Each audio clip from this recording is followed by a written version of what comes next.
Last week we considered the mysterious chemistries of sensory perception, and now we must try to examine the nature of the self that thinks.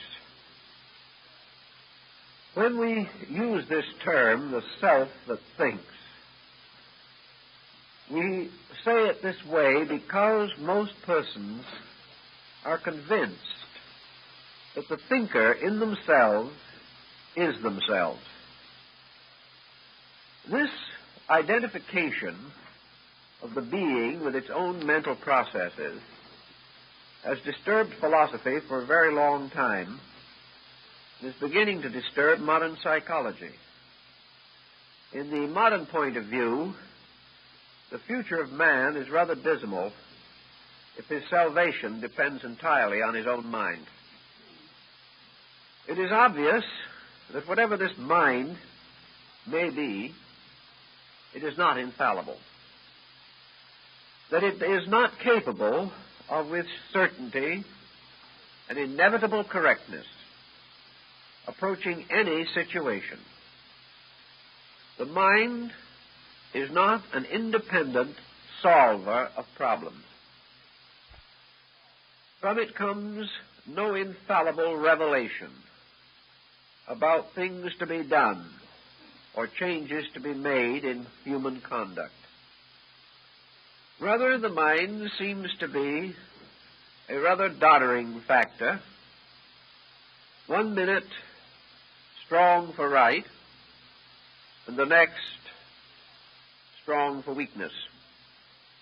In some way, society as we know it, this vast, confused hodgepodge of individuals, nations, races, cultural systems, religions, political theories, is the projection together of mind. Therefore, if we want to understand the mind, we may as well look not only within us, but around us. For it is the reason for the infinite disagreement. It is the reason for all the self-pity, for all the quick accusations against others. It sustains the countless intemperances which burden and afflict us. And it is forever seeking ways of self-justification, not only wrong, but it is determined to force that wrong upon itself and upon others. Therefore, while the mind certainly reposes somewhere within the interiorness of ourselves and is not part of our visible constitution, it is forever influencing the visible part of us. It affects our styles and our clothing. It affects our health. It ties us to most extraordinary and unreasonable occupations. It burdens us with pride, tears us down with grief, and continues to operate more or less with or without our consent. I've talked to many persons who were developing what might be termed in the old days mental miseries. Now you ask these people, do you want to be miserable? Are you enjoying this process of intellectually flagellating yourself? Do you choose unhappiness as your pattern for life? Most of these folks will say no, that they really want to be happy, but they feel like being miserable, so they are miserable. It seems as though the very nature of the mind is such that it refuses to rescue the person from the clutches of its own intensities. What have we to fight mind with except mind? How can we diagnose our thoughts except by thinking? How can we examine our knowledge without using our various mental faculties for this very examination? It looks, therefore, in many cases as though the judge is bribed and the jury corrupted. There seems to be no sense of escape from the tyranny of a faculty which occupies all the important seats in the cabinet of our executive government. We find everywhere notions carried along with splendid fervor and principles perishing from disregard. Our philosophic friends, therefore, tried to think through the problem of how the mind operates and why it is such an unmitigated nuisance in so many careers.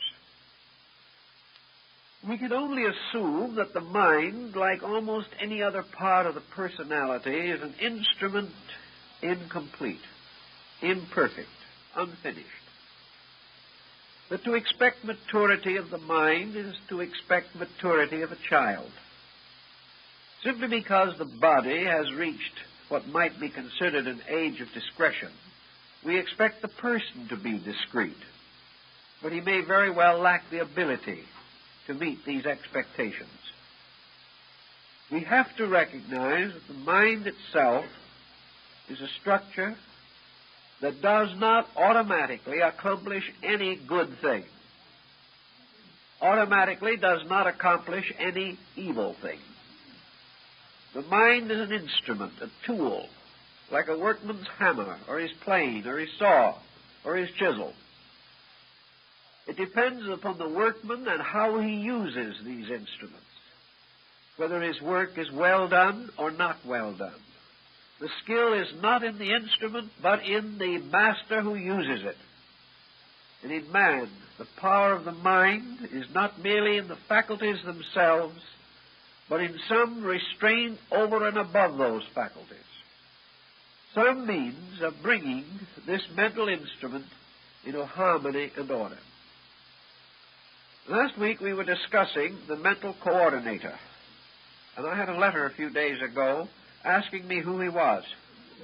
Now, I probably was a little lax in not giving a clearer definition of the usage in that particular case, but we have discussed it so much in recent years, I overlooked this need.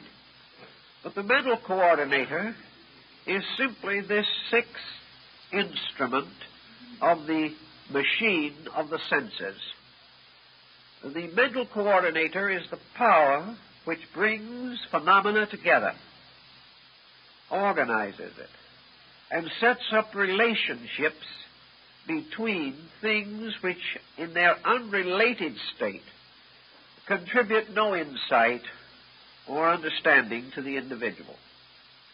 This mental coordinator is consequently the power to estimate the findings of various sensory perceptions, reconcile them, discover their consistencies and their inconsistencies, and if necessary, make up for the deficiencies of some faculty which may be impaired. In various ways, this coordinator, therefore, merely summarizes the immediate reflexes of man's perceptions to the stimuli of environment. The coordinator, however, seemingly exercises this additional power. It gradually takes on the appearance of being a thinker. Now, this might not be so dangerous if we understood the true meaning of the word thinker. But we like to assume that this is some kind of a superior mental genius, a person with a vast reputation for erudition is referred to as a thinker. This should imply that he is sober, deep in his consideration of things, adequate in his experience to weigh, estimate, and measure the validity of report. It is also assumed that the thinker is moved by some deep principles within himself to think nobly, and to gradually recover from the phenomena of nature some concept of the universal plan to which this phenomena bears witness. The thinker, therefore, is a person who can answer the question, what does the universe mean to me? At least even reach out toward the opposing concept. What do I mean to the universe? Actually, however, we are not quite sure in practice just what this thinking process accomplishes. For example, what do we think? What is the process by which we stimulate ideas in the mind? Experiments have indicated that this coordinator, this thinker within ourselves, largely thinks in terms of words. In the German, the mental coordinator is a German, speaking the German language. Perhaps High German or Low German, or one of the dialects, according to the district from which it comes. This same mental coordinator may be Spanish, if the body is Spanish. It will think in the Spanish language. And one of the tests that comes to one who is studying a foreign language is when, after considerable effort and time, and perhaps a great deal of patience, the student of language suddenly discovers that he is able to think in the terms of the new language he is seeking to understand. The moment he can think in that language, he possesses it. The moment he can think in it, he can bring the various necessary words of conversation into the forepart of his consciousness at will. But until he thinks in the language, he hesitates, he falters, and he has none of that assurance or insight into the psychological values that accompany the different languages of the world. So when we think of God, what do we really think about? Do we have any clear insight as to the nature of divine being? Or are we thinking G-O-D? When we think in terms of a tree, and we ask ourselves what is a tree, almost certainly this coordinator produces a series of words, synonyms or neo-synonyms, numerous or scant according to our own possession of vocabulary. When we ask a person, what color is this tree, he says green. Now, this is simply because green is available to him. He knows no more about the tree than he did before. So what we call thinking very largely is a transmission of certain common observations by means of a common language. We have no assurance at all that the thinking process instinctively seeks any real solution to anything. It merely substitutes one group of words for another. And when we are confronted with problems, we meet them with words. We meet them with words that are not solutional of anything in themselves. We go for help to someone else. He gives us good advice. This advice is given in words. It is accepted into our own mental coordinator as words. It remains there as words. And perhaps at some future time we cheerfully give these words on as priceless advice to somebody else. But in the interval, we have not done anything much with them ourselves. They are simply words. Whether these words be written or spoken, they would imply that the word concept, the language concept, actually is rooted in the mental life of the individual. Therefore, that in this mental life, he belongs to the same kind of world that he belongs to physically. How then shall we attempt to understand how the mind has gained its peculiar authority in the direction of our living? Remember, the mind is in the position to accept, compare all kinds of phenomenal material.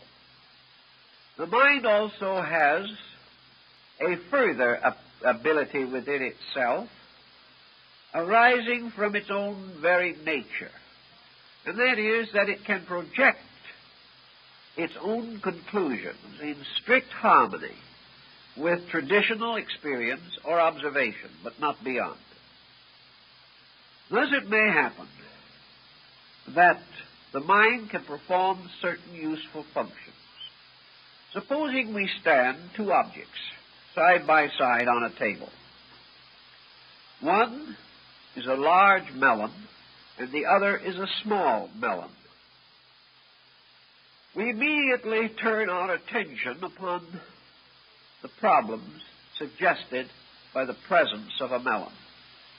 The most simple, natural, inevitable process would be to attend to one melon and say, this is a melon. Attend to the other melon and say, this is a melon, and consider the deal closed. But we don't do that. The moment there are two melons, something happens.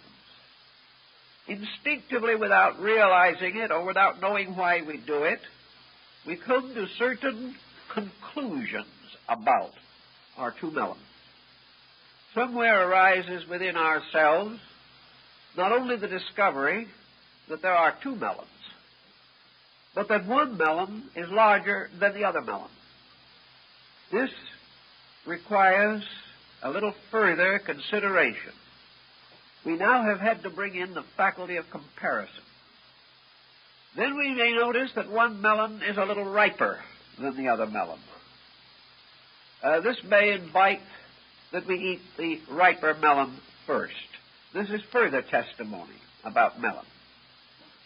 Now, there are many kinds of melons in the world which we know only by the names that they carry, which we have gradually, through common experience, learned to associate with a type of melon. Therefore, we may say to ourselves, this is a watermelon. This is a cassava melon. This is a cantaloupe. And the very process of so doing seems to bestow upon us some deep and wonderful capacity to grasp the significance of melon. Actually, it does not. If our common experience had resulted in a reversal of the names, we would have used them just as glibly. There is no essential knowledge of the melon to be gained by this type of consideration. But as we look at these two melons, there are other factors that introduce themselves. Once long ago, we went by a melon patch and saw how melons grew. Looking at the melon on the table, we may gain a reminiscence, a recollection of other things about melons. We may remember that an old friend of us told once how to test a ripe one. Almost instinctively, we're going to reach over and see how these live up to expectation. We are also going to begin to think of the value of melons. If these are standing side by side in a grocery stall, we want to know that the one we are buying at a certain price is what it is described to be. We also remember that on a certain occasion we ate too many melons and got sick. We also cannot overlook the fact that we have only certain facilities for the preservation of fruit, therefore we must not load in too many melons, or our icebox or refrigerator will be overstocked. All kinds of side thoughts come up to us about melons. Now, what are these side thoughts? Are they a wise old master of melon mysteries expressing itself through our personality? Actually, it is not this at all. We are not coming to sage and wonderful individual conclusions about melons. What we are really doing is digging out of our memories what we already know about melons. And if we know nothing, nothing is going to come out. And if the information that we have in there about melons is wrong, wrong information is going to come out. If the information was reasonably correct, we suddenly have available to us in one place at one time in a coordinated form that which we subconsciously already know about melons. No more, no less. Thus, what we call thinking is very largely trying to remember what we have already observed about something. It is trying to bring to bear upon our own need something that at one time occurred to another person whom we knew. This is a kind of vicarious way of thinking. Very few people use it intelligently. Then we are also calling upon our education for all kinds of facts that we gained through the years of schooling.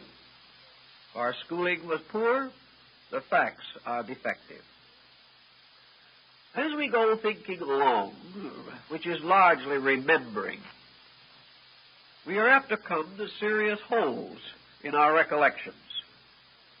During the week when we were home with the chicken pox, things happened in the schoolroom that we were not there to attend. So somewhere along the way, some fragment of information that might normally have been available to us is just not available. Therefore, in the midst of a seeming knowledge about something, we find ourselves in an immediate state of ignorance. This immediately recommends some consideration or some procedure, especially if the need is immediate and urgent. Therefore, we have encyclopedias, we have dictionaries, we have neighbors, we have all kinds of resources, and if all else goes bad, we can write a long letter to the Secretary of Agriculture, who is always rejoicing at such correspondence, which comes in by the ton. But we are immediately going to try to find out something, but only if that which we desire to know is involved immediately and directly in some challenging situation that seems to have some benefit for ourselves.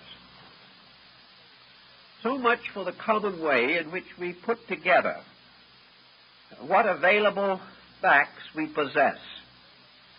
The second consideration is that we have to put together facts that are not visible, are not physical, and were not directly received through the sensory perceptions except by means of transmission. We had to use the senses to read about them, or the senses to hear someone else tell us about them. But the senses experienced only transmission, not the fact itself. When someone tells us how life is at the North Pole, and we have never been there, his communication does not give us the experience that he had, but it gives us a certain transmission of common or ordinary facts, which may have certain utility. So in the problem of abstract things, we are not able to depend immediately upon personal experience. So we have created great systems of learning. These systems being composed largely of specialists who devote great time and consideration to small areas of intense labor, with the conviction that only in this way can they achieve penetration. Their findings can be transmitted to other people in various degrees. But in these specialized areas, there have also arisen certain sensitivities. One of the common sensitivities of man is his prodigious overestimation of authority. I know many, many cases in which the individual is, against his own realization, swept away by the old traditional patterns within himself, which has never been able to quite solve or modernize or escape from. Thus, a person will spend hours telling why the entire theory of authority is worthless, but he will stand humbled and abashed in the presence of the first famous person he meets. Whether the famous person knows anything or not isn't even important. He is famous. So we still go out looking for autographs, cut buttons off of people's coats, read with tremendous avidity the scandals of popular heroes, and are deeply impressed by the mere fact that things seem famous or important. Out of fame and importance, therefore, we have developed a sensitivity. And this sensitivity causes us to become peculiarly responsive to what we term authority. Now, responsiveness in this case is merely the activity of a point of attention. If we are not convinced that the person whom we are intending to investigate is important, we have little interest in him. If we do not think his ideas are good, we do not want to bother with them. But if for one reason or another we regard him as exceptional, then we focus attention upon him, becoming more aware of him, more aware of whatever communication that he may make. And the communications of the famous are therefore etched more deeply into our subconscious memory than the communications of those for whom we have little particular respect or interest. Even the communications of those we hate are more deeply traced than those about whom we are indifferent. It follows from this that gradually we have turned over a very large part of the so-called thinking process to formularize solutions to problems. We allow our educators to determine what we need to know. We allow them to tell us when they think we are educated. They do this by conferring upon us a mortarboard and a diploma. We then are convinced, not by anything we know, but by what they have told us, that we are ready to go out and seek fame and fortune. We have been given such instruction as our way of life seem to feel should be impressed upon the subconscious substances of memory. Thus we have our education behind us. And we have it there forever, as long as we live, to be drawn upon for various attitudes, for various beliefs. If our education was highly specialized, there are some areas in which perhaps we are particularly skilled. But this is compensated for by the fact there are other areas in which we know practically nothing. Today, what we know is largely determined by what our race, our world, our culture believes to be knowable or believes to be worth knowing. If general opinion is that a subject cannot be known, we spend little time or attention with it. If we do not believe that it is worth knowing, we are also inclined to give it scant consideration. In this way, a small group, leaders, powerful personalities in various areas become the shepherds of our destinies. They determine what we shall think and how we shall think, not by an immediate despotism of their wills, but by the type of nutrition they feed the mind during the formative years. All the time, also, that this information is being fed into us in various ways, we are also subject to another series of pressures which might be termed the response of the senses to the observed phenomena of life. We hear from educators, particularly those who have some of the old-fashioned Scottish metaphysical point of view, that the honorable man is going to succeed. But our eyes, ears, noses, and throats seem to reveal to us that the dishonest man succeeds quite admirably, and if anything, simply exploits the honest man more audaciously. So what we observe does not always agree with what we are taught. We are assured that our religion is a source of great spiritual consolation, so we receive a certain amount of it.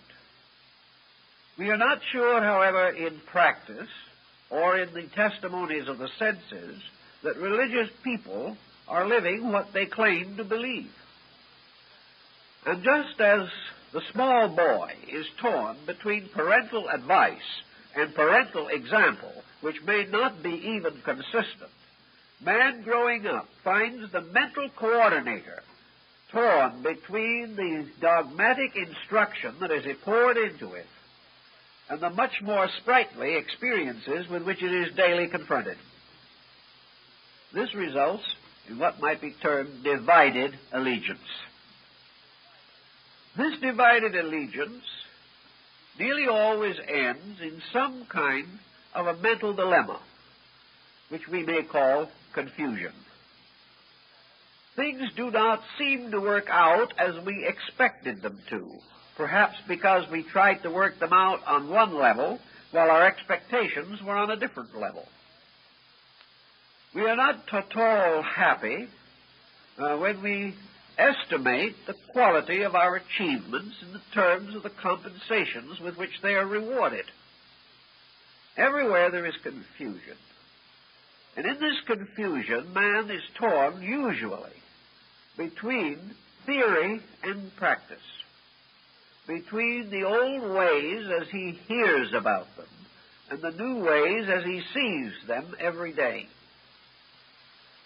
Actually, from such a confusion, he may come to an embitterment. He may be disillusioned.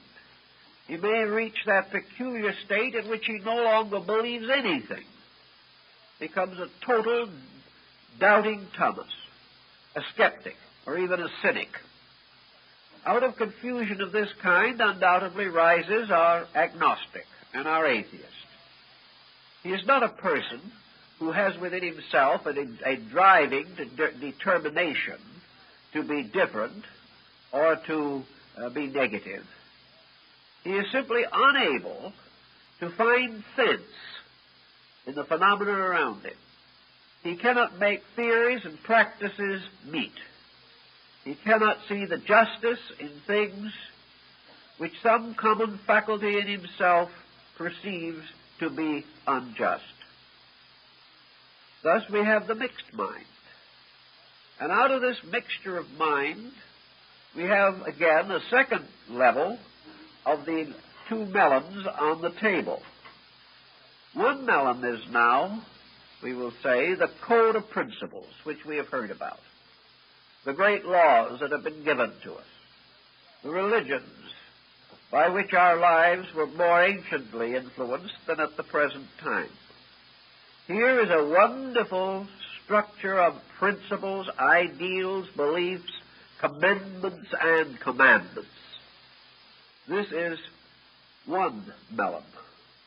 The other melon is the life we know, the people we meet on the street, the boys and girls we went to school with, the young hot rod driver, the spoiled child, the hysterical mother, the alcoholic father, and the forever challenging circumstances of discontent and discord in personal relationships. Which of these is true? How are we going to compare one with the other? So we ultimately reach a state in which the mind itself has to choose between the acceptance of things traditionally true and the recognizing of things which are true by experience. Under such conditions, the mind, by its own very nature, having no qualitative instrument within itself, usually chooses that which is most obvious. The mind accepts experience first, for what happens to us is more real than what can happen to anyone else. What we have seen and heard is more important than what someone else tells us. Therefore, first-hand information has priority. This is one of the reasons why civilizations decline when the conducts of their people decline, and that no matter how great a minority of creative people there may be, civilization cannot survive the disintegration of the moral values of average persons. For these average persons are the perpetual examples, indoctrinating each other and often infecting each other with their common negations and delinquencies. Therefore, we now have the mind as merely something that takes hold upon obvious things, puts them through a kind of an IBM machine, sorts them out. This mind can be extremely accurate, sometimes distressingly so, but it never has any insight about anything. It comes out with the answer that is based upon all the information that has previously been fed into the machine. Though sometimes, as the result of feeding in a conglomerate of information, the answer that comes out appears miraculous. It seems as though this machine was really thinking, but it is still only making use of the elaborate system that has been set up within its own mechanism, by which the mechanism records not only separate factors, but combines them according to powerful systems that we might almost consider to be mechanical logic. But in it all, there isn't a thinker anywhere in the lot. And the same is true in this mental process of arriving at decision. What we finally decide, we say, this is my conclusion. This is often passed down from the bench with great solemnity. The lawyer is assumed to have taken into consideration all factors. The judge is assumed to have the skill to determine all values and to interpret the law accurately. If you ask a judge about this, he will smile probably, and he will point out that to the degree that he is a good judge, he is an IBM machine. The moment the judge says to himself, that poor old man down there, I'm so sorry for him, I just can hardly stand it, justice is apt to go out the window. It is, in law, a detriment to some, but a defense to many, that justice is blindfolded. Because it is not possible in any other way for something that is based entirely upon the concept of fact can function. It has to be that way. So the mental coordinator is out looking for facts. And it has very little understanding of something that might be bigger than facts. And this thing that could be bigger than fact is truth. For truth is more than putting all these elements into a machine. The truth about a thing must penetrate into the innermost nature of that thing. Truth must explain causes. Truth must examine motives. Truth must approach each person as a person and not as an equation. Truth must try to discover the hidden moral forces operating behind facts. And if we are able to discover truth, we are in the presence of something much greater than fact. But the means of the discovery of truth are very strange, curious, and abstract. Now, truth is one of the most comforting, delightful words that we have. We use it just as though it meant something. We confuse it constantly with fact, and we also confuse fact with truth. When we say to a friend of ours, the truth of this matter is, we are really saying, this is the way I think it is. No more. Perhaps one or two further investigations have been made. But most persons do not arrive at truth by research, but by the pressure of opinion. Truth to the individual is what he wants to believe. This is because he has ingeniously escaped from fact. Now, facts are important, but truths have to be built upon facts. You do not eliminate the fact to find the truth. You press through the fact to discover the more part of itself, that which is greater. And without the fact, the truth will be hard to discover. So in this mental process of coordination, truth becomes a kind of overtone. Truth is something that seems to emerge from certain other sources within ourselves, sources beside those which we most commonly use. Suppose we should now exchange our two melons for two very beautiful bowls, one of white porcelain and the other perhaps of glorious green celadon. These are exquisite bowls. They're standing side by side on the table. Both are works of art. So you say to a man, which is the more beautiful of the two? You say, that one. Why? Is it really better? No. You will say to another man, which do you like the best? And he will point out the other one. And you might tell these two men that they are not in agreement. The man who likes the white bowl will say that the man who likes the celadon is just simply inexperienced, childish, hasn't any real taste at all. The other chap, if he is not very charitable, will say the same thing. Each will be convinced that his own taste is impeccable, and the other person's highly nondescript. You can't alter this. But why does it occur? Why do we have other factors coming into this situation by which, when we have facts, we are inevitably impelled to take sides about them?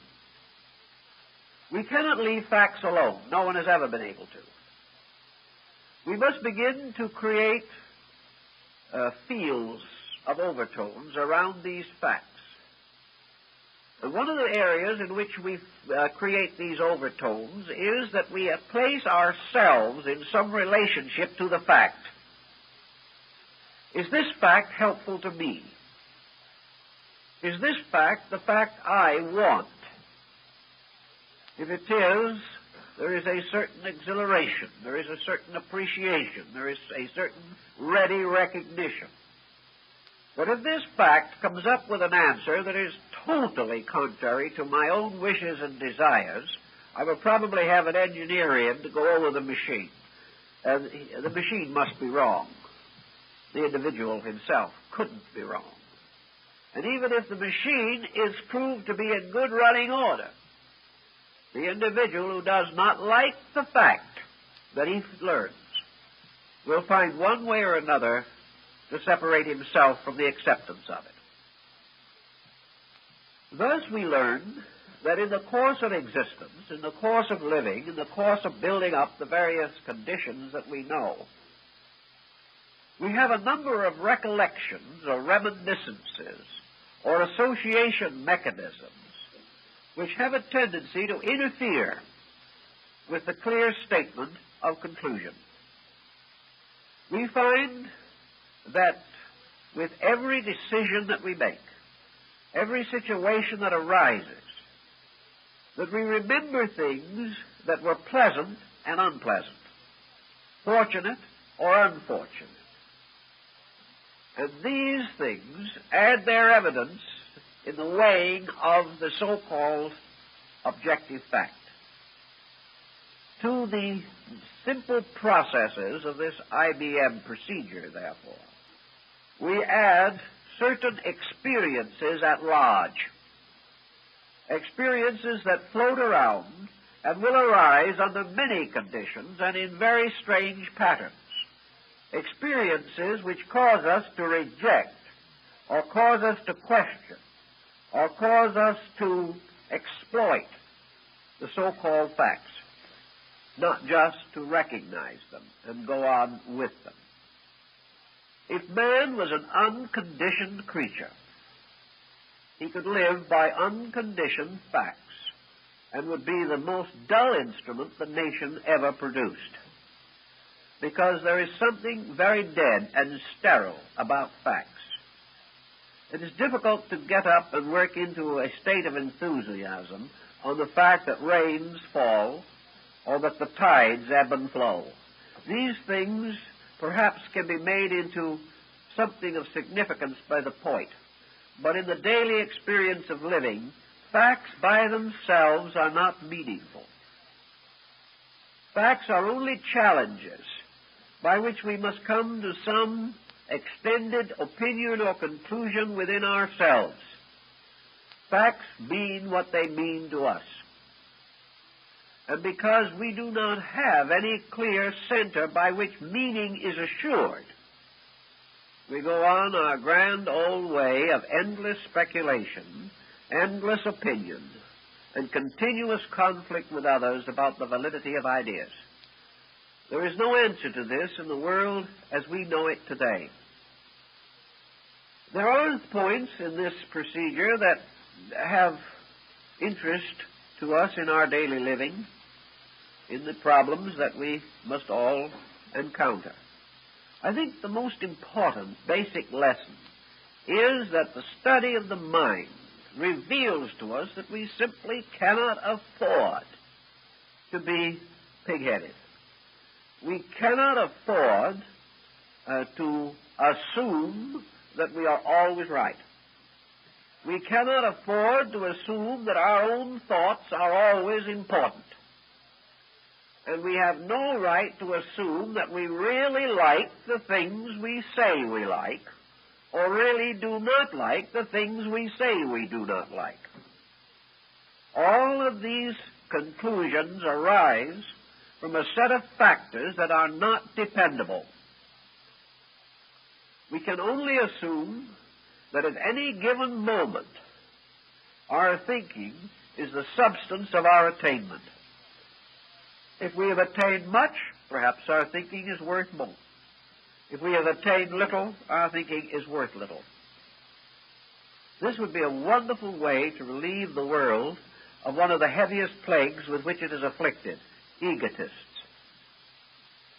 The egotist is the person who has overwhelmingly abdicated in favor of the infallibility of his own mind.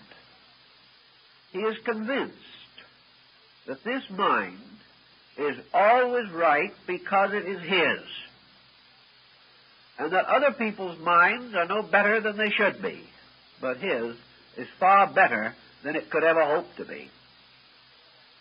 The egotist is not always a terrible monster, although occasionally we do produce monstrosities in this area.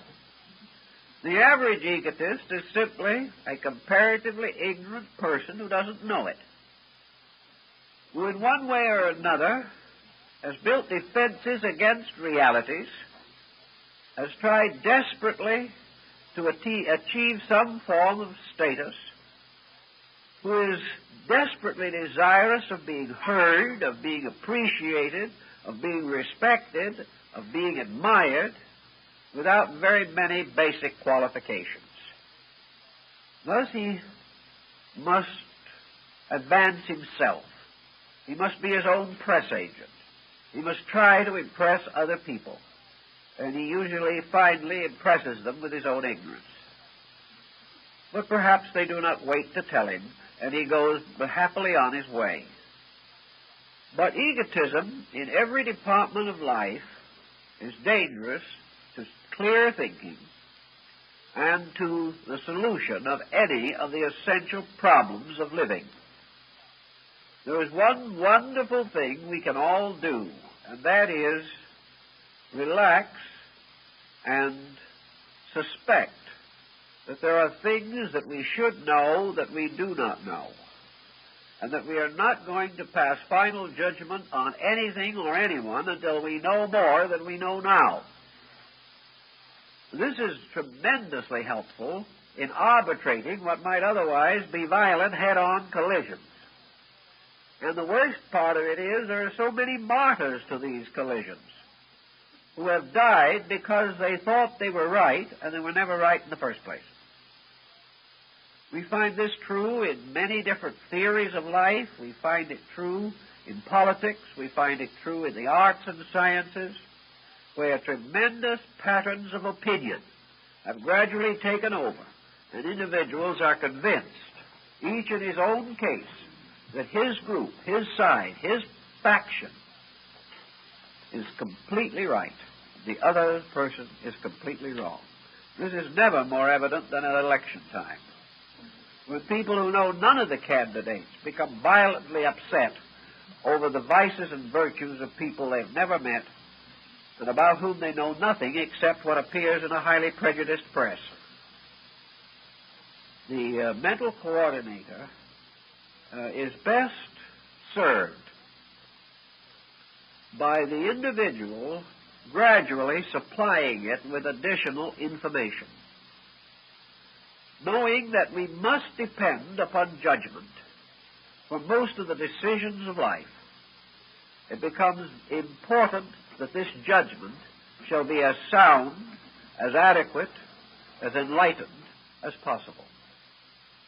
Into the mind, which is going to be this coordinator, therefore, we must also cause to flow interesting and valuable information bearing upon problems where thinking is necessary and proper. We must educate the coordinator. This only means that we must provide it with more material upon which to arrive at conclusion. Perhaps our problem calls for a larger IBM circuit than we have. We had the $25,000 machine, but suddenly it looks as though we needed the $190,000 machine. We find that the smaller machine will not do some of the things that the larger machine will do. On the same ground, small minds cannot accomplish what large minds can accomplish. The only answer to this is enlarge the mind. Get more information into the coordinator so that it is able to bring better testimony. Now, the coordinator is able to react to a number of different levels of information. The idealist contributes something to the coordinator. The coordinator's reactions are a little more subtle, a little more gentle, a little more kindly, and a little more penetrating if the individual has been feeding insight into the machine. This doesn't mean the machine has insight, but it means that a new equation is introduced into the large problem. The person who suddenly has strong religious conviction also feeds into the mental coordinator certain moral and spiritual convictions. If these are deeply and truly held, then all judgments by the coordinator must include these equations. They must be part of this pattern. So a man who has had 9 experiences in life, and these are fed into the coordinator, is not quite as able as the man who has had 100 experiences in life. The individual who has lived superficially on the surface of existence from the cradle to the grave can only feed into the coordinator from the level of his own superficial experience. It is useless to think that the individual is shallow on the outside and deep on the inside. This is just not true. He will never be any shallower on the inside than we observe. He will never be any deeper on the outside than the inside can provide. And when he is deeper inside, the outside automatically changes and meets this new situation.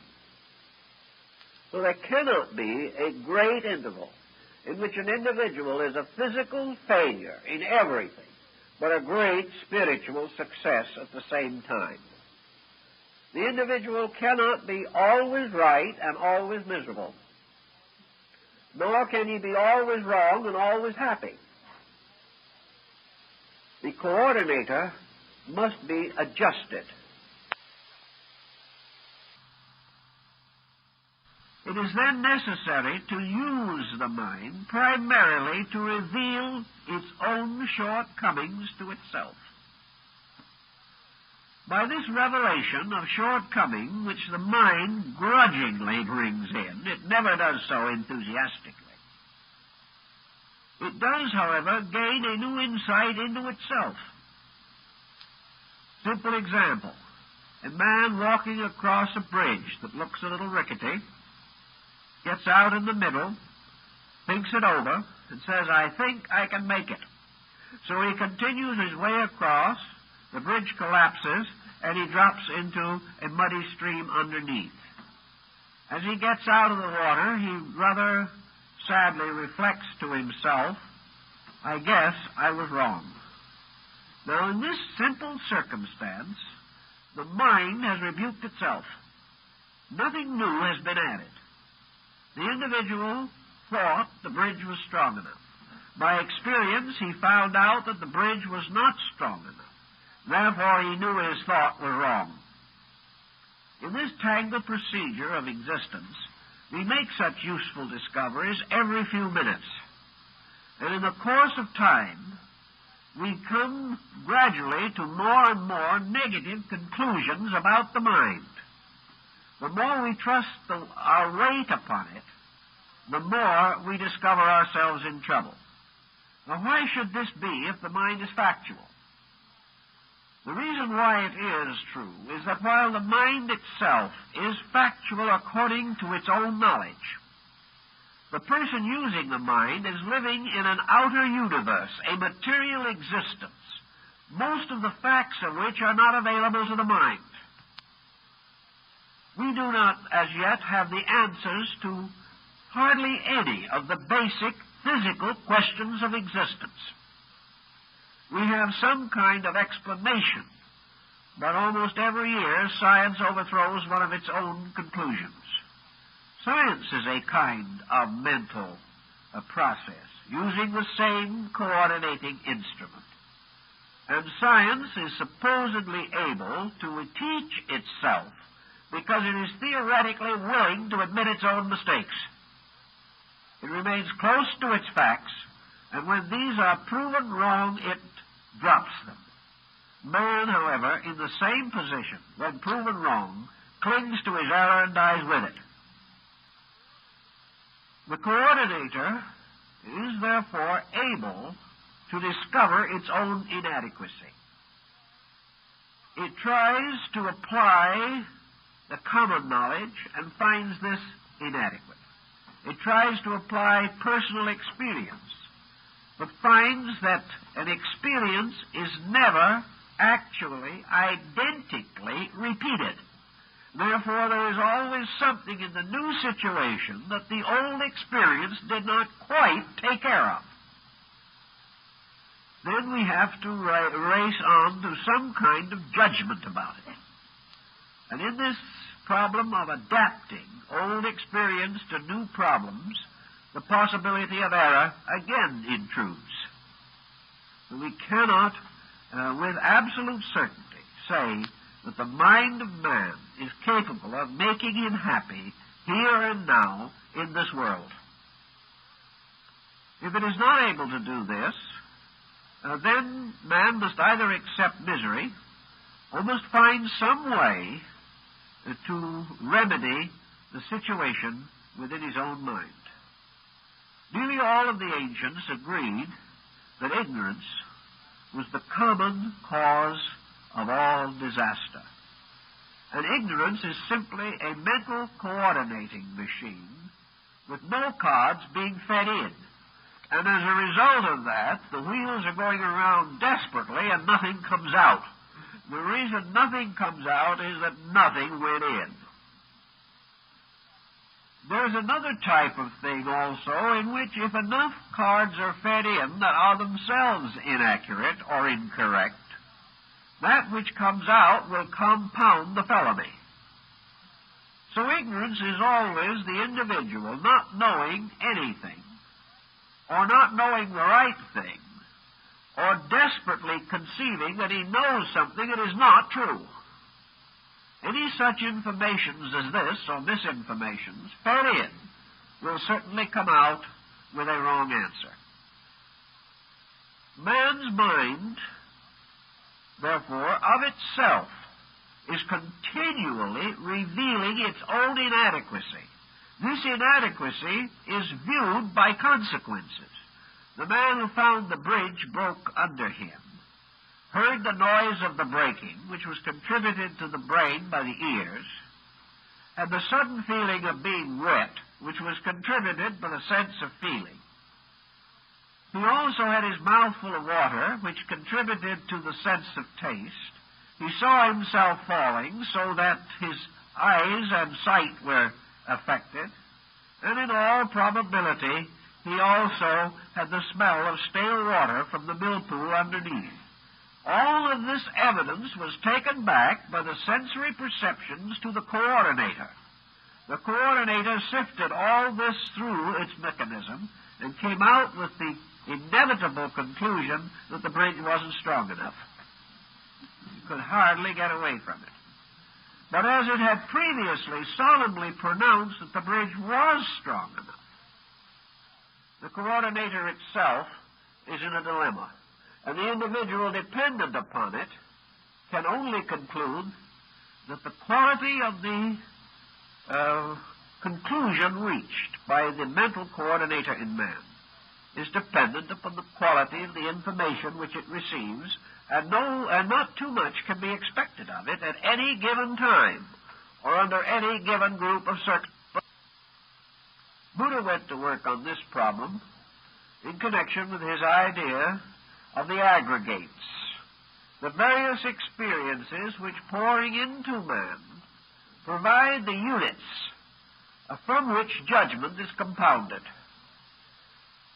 Actually, all experience has to come in not only through the sensory perceptions, but through certain other channels of acceptances.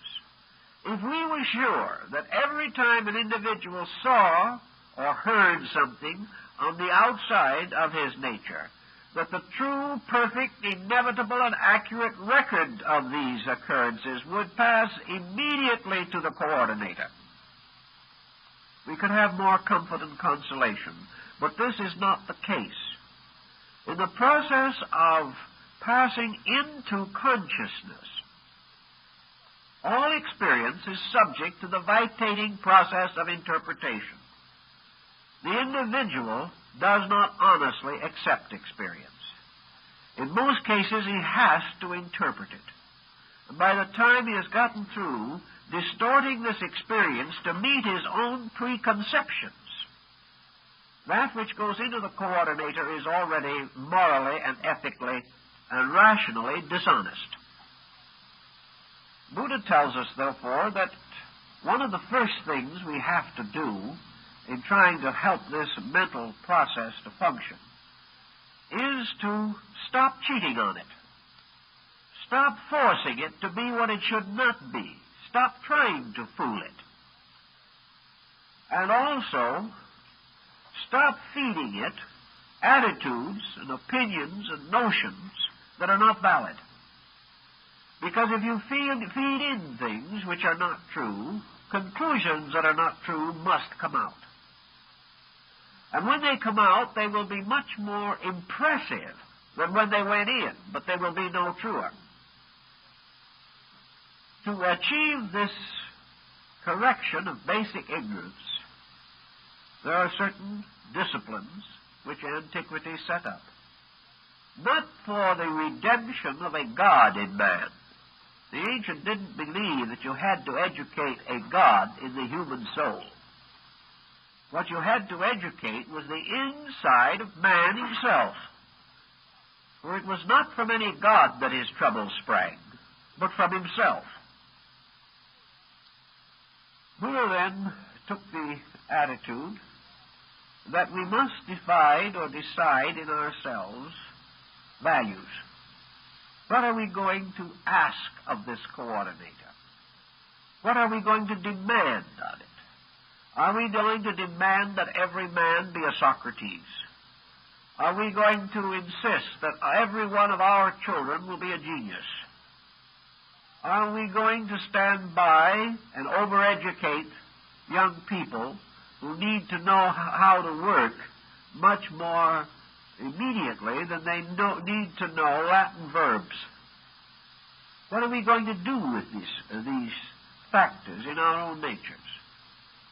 Buddha recommended very strongly that the human machine, this coordinator, is able to take over a common, reasonable task and perform it in a reasonably efficient manner if we will just stop overloading it and expecting it to perform miracles. Thus, we seem to see something that we don't really appreciate much these days, and that is the strange and wonderful dignity of the commonplace. All of the opinions of our world are made by minorities, and the great majority of mankind goes on unheeded. And yet there may well be more genius in the commonplace than there is in the exceptional. For ages we have recognized the strange integrity of the folk. How wonderful honesties rest in simple people. How the world's securities have for centuries been maintained by what we commonly call the middle class of people. The people who were sound within themselves, who had principles, who lived within their means, who made no pretenses to virtues they did not possess. They lived simply, and they lived naturally, and they expressed themselves in the simple words they understood. And they were truly the salt of the earth. Every civilization that has ever collapsed has collapsed because of the corruption of its middle class.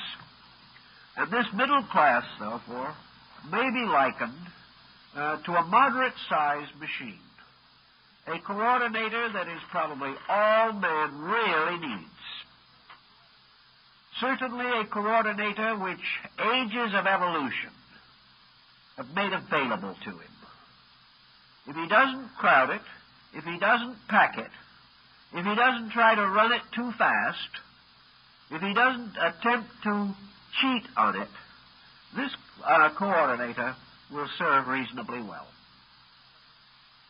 It must, however, be given proper care, proper guidance. The machine must be kept in good order. And most of all, it must be operated by a trained operator.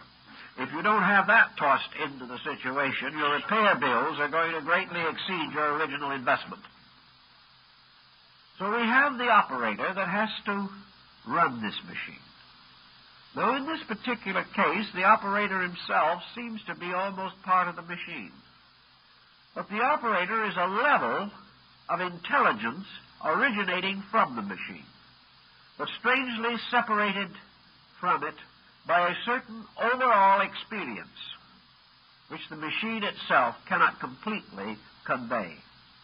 So the operator is the testimony of the machine, plus insight, plus understanding, plus intuition, plus imagination, from which most of the others came, plus the power to sense in some way that the information provided by the machine is not intended to be thrown away afterwards. This marvelous machine is not intended merely to amaze us. It is intended to provide us with information that we intend to use. And it is only when we begin to bring all these factors together that the information begins to operate as it should. So Buddha, taking this problem of the mental coordinator, began by pointing out that we have to get the rust out of it, perhaps replace a few badly worn or damaged parts, make sure that it is adequately greased, make sure that it is adjusted properly, and having done these things which are necessary to every machine, then proceed to use it wisely. To achieve this, of the bringing of the machine into order, Man must estimate, weigh, and measure the ignorance factor, not only in himself, but in the whole world in which he lives. He must realize that the information that comes out of the machine immediately takes on moral overtones. We use this information in some way. If we use this information correctly, it gains for us further information. If we use it incorrectly, it causes for us misery, which also is recorded in the machine itself. So the machine is changing every minute, recording something different every minute. But this changing, shifting, balancing, coordinating is so confusing that the average person has no way of determining the real procedures, and he has to wait until certain mysterious symptoms, symbols, intensities or pressures seem to float into his objective consciousness, whereby he is impelled to conduct or action of some kind. The mental coordinator being what it is, the person must simplify all reactions. He must realize that this machine can be used to build with or to destroy with, that it can contribute to his honesty or make him a careful, skillful, and meticulous thief. It can bring out evidence that will make him love man and God or hate both. But what comes out can only be according to what goes in. Every verdict must be the reasonable interpretation of the factors involved. And this type of verdict often leaves the person on the horns of a dilemma. One mistake begins to breed another. One excess suggests another. And the coordinator goes right along, providing us with all the information which is natural to it about these things, and with no moral compunctions whatsoever, because it doesn't have any. But the occurrences themselves that follow these applications of specialized knowledge have moral consequences in terms of life. So the coordinator, with its sensory perceptions, is suspended in a mysterious way between two conditions of being. The lower condition is the material universe, which is a completely lawful sphere in which the laws themselves are for the most part concealed. The confusion of phenomena obscures the natural directions of nearly everything in the physical world. The laws are there, but we cannot see them. We cannot immediately grasp them. Beyond and above the coordinator is an inflexible and inevitable fact in law itself. The coordinator, therefore, has no actual say in the kind of a world in which it is going to live. It can only say what will happen to the person living in the world as it is, and reacting variously to the stimulation of the calculator or the coordinator. The only answer that the coordinator finally comes to of itself is that through long and patient observation and reflection, it becomes evident that all knowledge, all facts, all conclusions arrive in the end at helpfulness or destructiveness.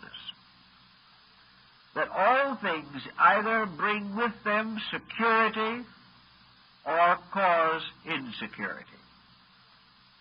Wherever a security, a well-being, an obvious progress is achieved, the conclusion is called good. Wherever it is obvious that the results are tragic, unfortunate, and miserable, then we assume that the consequences of that process are bad.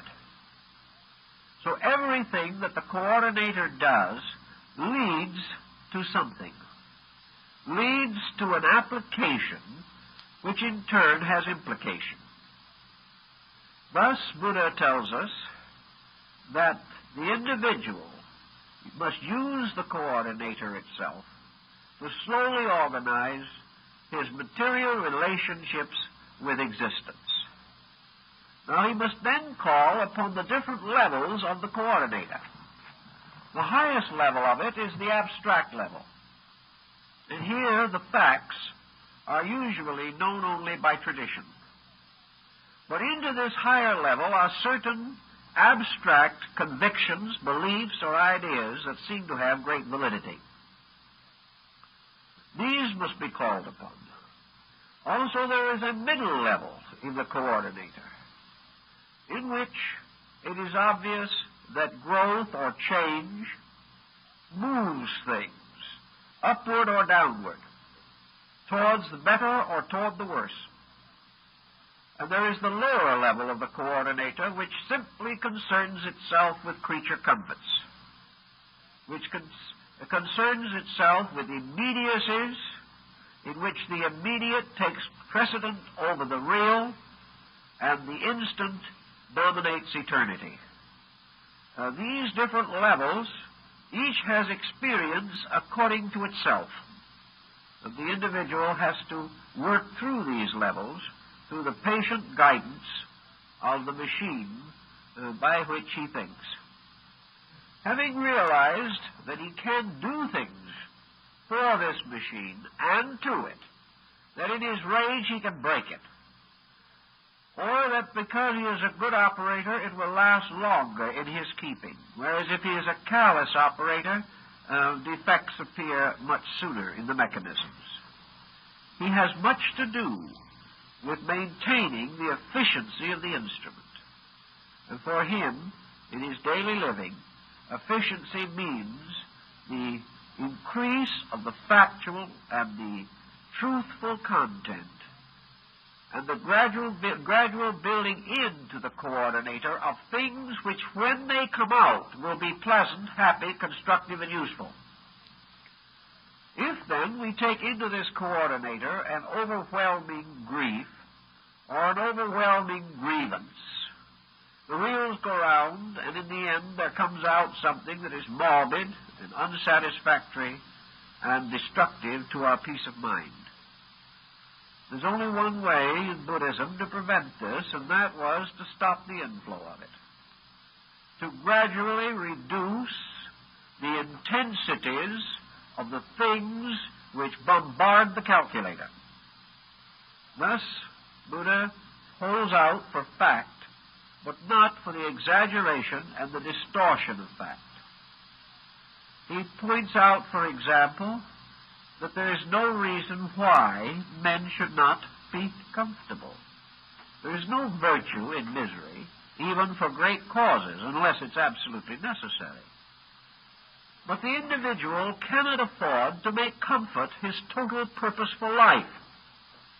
When he is willing to sacrifice honor for comfort, he's in a bad way. Therefore, he has to determine the amount of intensity that he can afford to bestow upon any one of these factors or coordinating elements. If he is able to gradually reduce his own illusions about things, illusions which arise not only because the coordinator is organizing existing information, but because it is carrying the karmic load of previous information, the individual comes into this world for only one reason, namely because he is ignorant. Now, this is a disillusioning thought. Yet very few people in their right mind can ultimately come to the conclusion that they are here in reward for something.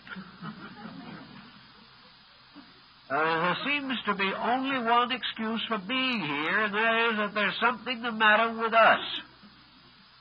The more we know people, the more we come to the common conclusion that we're all in a little trouble. For we have not excellence of penetration and perfection of judgment to start with. We haven't fallen from perfection into our present state. We are slowly climbing out of imperfection, one awkward step at a time. That's the reason why we are here. Because we are here, we can improve. And the individual who can no longer find any grounds for improvement is dead already. Having decided that we can improve, we must discover how. In what way and by what means?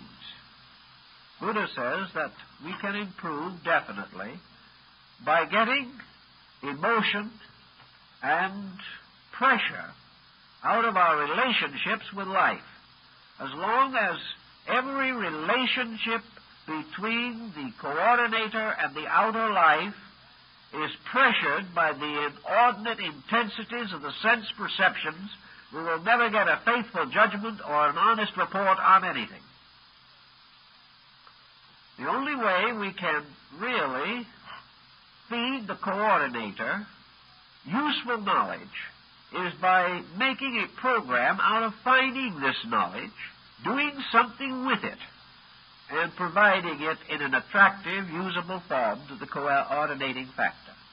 If we wish to study botany, we can, in 8 or 10 years of specialized study, feed into this coordinator enough specialized botanical knowledge so that we can make this field our profession, can gain some reputation in it, and can, upon demand or upon our own interest, identify countless forms of plant life, understand at least the outer forms of their processes, and gradually we'll gain some insight of other things from our great familiarity with plant life.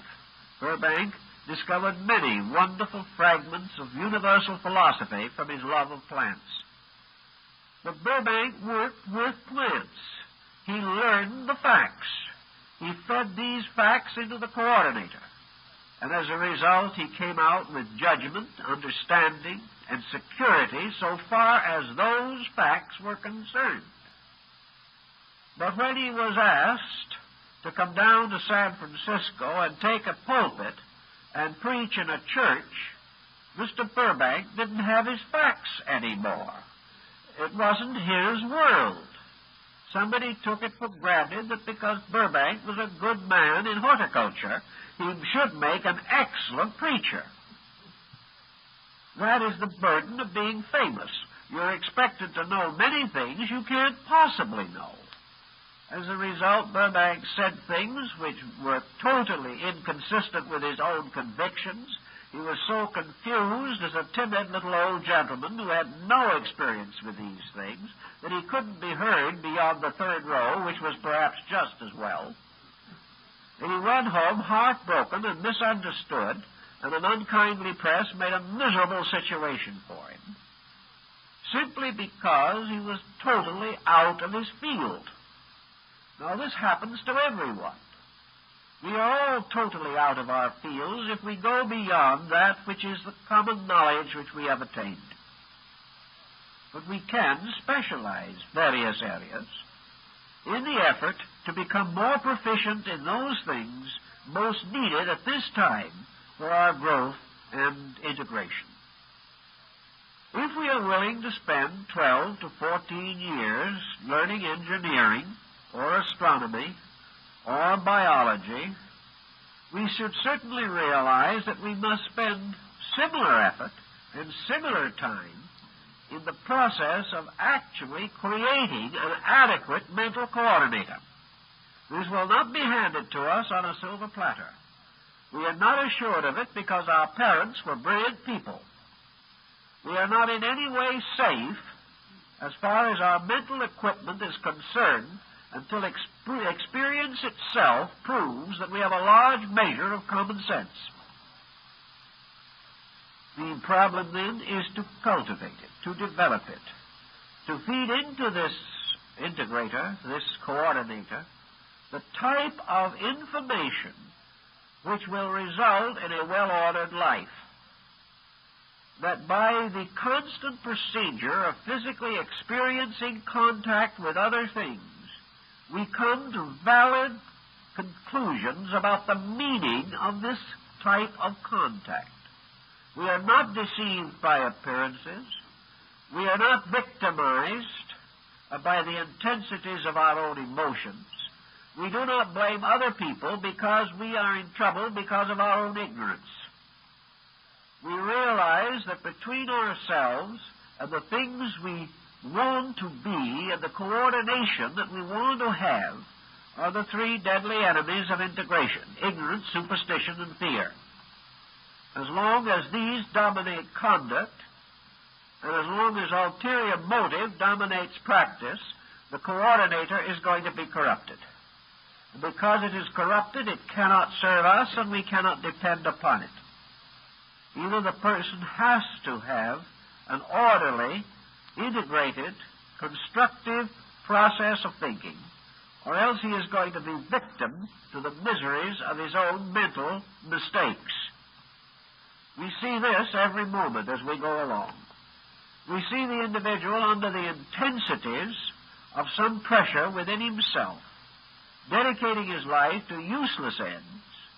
We see him passing along as a spectacular, meteoric success, only to experience at the same time the miseries of broken families, broken health, and broken homes. These various processes in which the coordinator gives false judgment all lead to trouble. Buddha pointed out that the greatest false judgment that the coordinator can possibly feed out to us, coming in turn from the greatest misinterpretation of phenomena that we can feed into the coordinator, is that the material world is a tremendously important, utterly vital sphere, and that success here is everything, and failure here is the most desperate dilemma that we can face. Buddha was convinced that this attitude, which is too widespread, was simply, basically false. And in order to prove it was false, he fed a number of facts into his own coordinator and came out with some rather interesting conclusions. We can say clearly that they are conditioned conclusions. He believed that a certain thing was going to come out, and it did. On the other hand, other people who didn't believe have also put the same facts to their coordinator and have come out with his answer, so that in probability he had at least the wisdom or the insight to hold attitudes which were very close to the facts, which is one of the most happy things that can happen to a person. Buddha pointed out that if this tremendous intensity with which we lock ourselves into material existence was valid, then we would not and could not be created as we are. We could not be brought into this world with the hazards of this world and forced to pass through the various experiences of this world, and finally, having gained in some measure or some degree the respect of the world, or at least its fear, in the midst of our successes, in the midst of our achievements, we are cut down. Actually, as Buddha pointed out, the whole pageantry of this world is summed up in a simple statement: man is born, man suffers, and man dies. You can add some garnish here and there. You can wrap it in tinfoil. You can tie ribbons around it, but these are the facts. And they're the facts that most people desperately, relentlessly reject. They reject them by ignoring them. They reject them by living in complete nonconformity with them. They continue every strategy that they have as though they were going to be able to go on with it forever. And as I've mentioned once before, I know a case where a man foreclosed his mortgage on his deathbed. He could get a few more dollars that way. And strange as it may seem, this man had no heirs. He just realized that he could sit up once more and make another dollar, and then drop back into oblivion. Why? What is the purpose? What has gotten into man, by means of which he has allowed the coordinator to be so completely hypnotized by the various projects which men have set up among themselves, that he has lost all sight of the impermanence of everything, that he has lost all sight of the fact that he is here today and gone tomorrow, And with the freeways as they are, tomorrow may be sooner than he thinks. With a philosophy of life that can only mean anything if he lives forever, he also cheerfully kills himself and others, trying to save a few seconds in rapid transit. 40,000 persons are killed every year in automobile accidents alone, most of which are preventable. But nobody cares. Here we have a world in which we do not know where we came from, most people. We do not know why we are here, and we haven't the slightest idea of where we are going, if anywhere. And yet we build in this little oasis a completely nonsensical system of existence. A system that makes sense to no one, but is sanctified by the veneration of ages. Buddha said this acceptance of this system, this belief that it has to be right because it has always been that way, the fact that we have to be in style because otherwise we are ridiculous, causes us to overlook the fact that the style itself is ridiculous, and that by following it we can only look worse than we did before. Everything is according to a pattern based upon the approval of other foolish people for the foolish things that we do. On one occasion in the forum, Socrates was discoursing when the audience broke into violent applause. He turned quickly to one of his disciples and said, "What foolish thing have I said? They are all applauding me," taking it for granted that they would only applaud error. Actually, we have to face a very interesting fact, that we can make the mistakes that everyone makes. We can share in the foolishness of whole generations, but the payment we must face alone. Whatever we do wrong, no matter how many other people slap us on the back and say how wonderful we are, if we have broken a law, we must pay the penalty of that law alone. In those hours, all the backslappers can do us no good. And if we have neglected facts and truths and are stricken down with some helpless or hopeless ailment, the fact that other people applauded what we previously did is of no importance whatsoever. We have to keep the rules if we want to escape from the solitary suffering that follows all broken law. Buddha then suggested we get these things down to size, where we can see them, where we can work with them, where we can do something about them in the daily existence of our own needs and the daily experience of our own problems. The mental coordinator should be fed the simplest possible arrangement of factors. Nothing should be fed into it that we do not want to have come out of it. And no matter whether we will or not, anything and everything will be fed into it that is sustained by the intensity of our own emotional or mental energy. Whether we are conscious or not, every hate and every love will be fed into that machine. Whether we know it or not, everything we think is wonderful will be fed in as something wonderful. Everything we think is terrible will be fed in as something terrible. And because the wonderful and the terrible arises not from fact but from opinion, we are not sure to what degree these various elements deserve the pressure which has been bestowed upon them, and this pressure which in turn must later powerfully influence future conduct. So keep the pressures low. Meet all things in life as quietly as possible, because this coordinator also speeds up when we demand things from it. And when we demand hasty conclusions from the coordinator, the processes are not accurate. Keep the pressures quiet. Lower the need for mental solution by keeping out of the problems that cause the need for mental solution. Now, some will say this sounds like a very dull life, that the individual is really having a wonderful time because he is rolling around in an ocean of his own intensities. When he's not, he's seasick and always has been in this kind of transportation. What he really means is that there is no demand upon him. He can do as he pleases. He doesn't have to use his willpower, and he is not contemplating what will happen 5 years later as a result.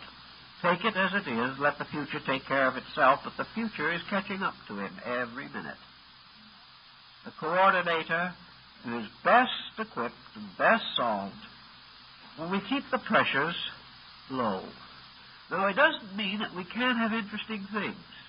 Psychology is discovering today, for instance, that pressure is not at all a synonym of real depth of feeling. Very often the deepest and most wonderful experiences of our lives are very quiet, very simple experiences. We get much more excited over trivia than we do over real issues. We can be angry with 100 trivial occurrences and resent 1,000,000 different small, nagging incidents. But when the average person of reasonable maturity is confronted with a really great problem, one of the great moments of life, he is usually quiet. He usually meets this with a great depth of determination that is not emotional, that is not pressure-ridden, but has a strange, devout decision in it. Very often in old times, in these great moments of life, man had recourse to prayer. He asked divine guidance. Prayer is disappearing from most modern homes, unfortunately. And in its place, we have greater intensity. Most neurotics have forgotten how to pray. They have no longer the ability to simplify, to place anything in the hands of God or any superior power. They have to carry the full load of their own miseries themselves, and they're inadequate because they've never built anything in the coordinator to solve misery. They've only fed it with misery from the beginning. To simplify, to clarify, to reduce pressure means actually to bring all the values of life into complete focus. We can do anything we want to, and do it beautifully and graciously and conveniently, if we stop forcing, if we stop pressing, and if we begin to graciously use the powers and faculties that we possess. So we take things more quietly, more easily, and as a result, we think more on a constructive level. Because we are a little less intense, we are not so sure that everyone else is wrong. Because we do not nurse a hatred so powerfully, we do not entirely forget that our adversary has his virtues. Little by little, the moderation of these intensities makes possible the realization of facts. And we come to the final conclusion that the fact is that nothing is all right and nothing is all wrong. Having thus taken the edge off of these tremendous upheavals which force a mass of erroneous statistics upon the coordinator, we find that the processes of the machine itself begin to smooth out.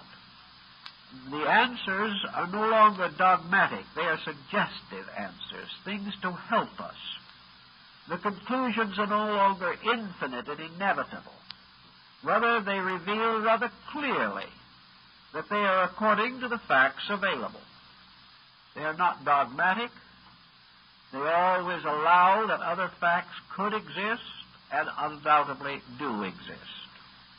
But little by little, by this procedure, we reduce our living to a reasonable, practical, livable level. We find pleasure in things that do not entirely agree with us. We get a new concept of this problem of togetherness. To us, togetherness means that the other person must have the same allegiances that we have, must agree with us, must like what we like, must dislike what we dislike. And this is especially a problem for children in divided homes. Actually, togetherness means nothing of the kind. Togetherness means that neither person is an egotist. And by this virtual law alone, they can get together very pleasantly.